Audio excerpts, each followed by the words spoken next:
Thank you, Mr. Chairman, and Director Ray, welcome again to this committee, and I want to thank you and your agents for the good job you're doing to protect Americans. Earlier this week, I was part of the group that went out to visit Butler, Pennsylvania Homeland Security members. I agree with my colleagues that have said violence has no part in our democracy. And I trust you will investigate the events surrounding July 13th early. I'm going to ask you a question. I hope you'll keep it in mind as your investigation proceeds, which is, who's in charge? Who's in charge at a campaign rally, setting it up? Secret Service or a campaign? And I ask this question because when I was there, had a couple of law enforcement individuals alluding to that question as well. They gave me an example. They said, if a Secret Service says you need to set up a line of dump trucks behind the stage to serve, to protect the candidate, and the campaign says that's bad optics, who ends up winning the debate? So my question is, who's in charge? And as you investigate this crime scene, hope you ask the locally elected officials. I spoke to a county supervisor, local police and sheriff. They all had information they wanted us to know, to relay. We just didn't have the opportunity to sit down and talk to them. There was a lot of concern that they weren't given enough time to prepare for this rally. They thought there were things that could have been done better. And ultimately, what I keep thinking, what I keep coming back to is question, who's in charge at these rallies? I think it's an important one because we have an election right around the corner.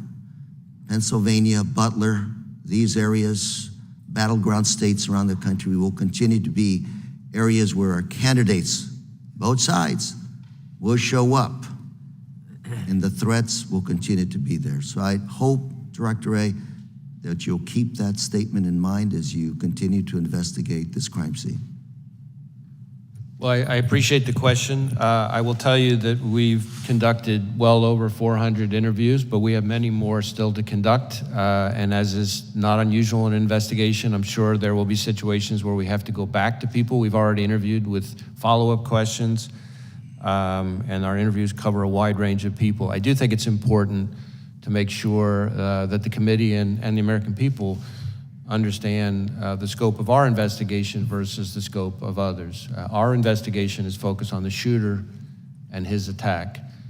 There is, of course, and I understand completely why, there are two separate reviews, one by the DHS Inspector General and the other by this outside independent panel that's been announced, that are focused on the security posture, the adequacy of the security posture at the rally, Secret Service decision-making and actions and things like that. And so I certainly understand why there are all those questions, but those are in scope of those two other reviews, and of course, whatever Congress chooses to do. Our investigation, though, because of our interviews of people who are on the scene, will relate to that in some ways, and we're going to share whatever we learn that's relevant with those other reviews. Director Ray, my last minute that I have, I'm going to flip quickly to your good job resources.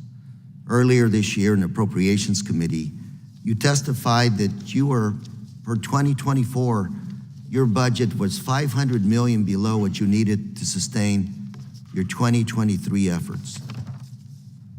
A few minutes ago, you talked about foreign terrorists. The last few weeks, I know information has emerged. That information came from FISA information that was able to be collected overseas on these possible terrorist threats. What we have here today is a domestic terrorist, what looks to be a lone wolf. Your statements, there's nothing really there that would have tipped anybody off to this individual. Is that what I'm hearing from you? Well, I don't know that I'd go quite that far because we're still investigating a lot related to the shooter. It does appear so far that we're seeing less in his... My 6 seconds, I would just say, I would ask that you let us know what resources you need to protect the American public and our candidates in our democratic system. I appreciate the question. I would just say this.